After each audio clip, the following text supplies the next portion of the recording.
confounding problems facing millions of Americans, the skyrocketing costs of insulin.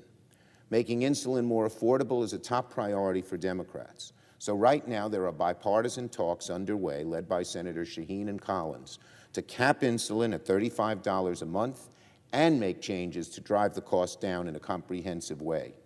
I intend to put a proposal on the floor as soon as we can after Easter. There should be nothing remotely partisan about making sure Americans don't go broke to manage their diabetes. So Democrats are eager to work wherever we can on legislation that will cap insulin at $35 a month and give millions a long overdue break at the pharmacy. It's reported that at least 1 in 4 insulin users have to ration their use of insulin because they can't afford it. The exponential price in the cost of insulin is truly one of the most frustrating trends of the past 2 decades. This is a drug with no patent on which millions of Americans rely to manage their diabetes. Today, a 40-day supply of insulin can exceed $600 a month, a prohibitive and downright immoral price that makes no sense at all.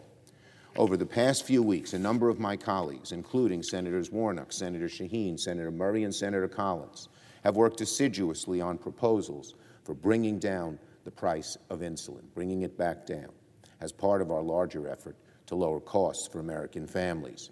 The latest bipartisan effort will combine elements from Senator Warnock's and other proposals, and it has my enthusiastic backing because lowering the cost of insulin is so important. I commend my colleagues on both sides of the aisle for working on this issue in good faith. Bipartisanship has been kindling for a number of recent Senate accomplishments, and insulin should be another issue where we deliver. And in addition, incidentally, while we're talking about cost cutting, we're having hearings this week on a number of issues relating to high costs. Senator Casey is leading, in the Aging Committee, is leading a hearing on home care and the high costs there today. Senator Carper is leading a hearing on clean energy and national security and the high costs of energy there.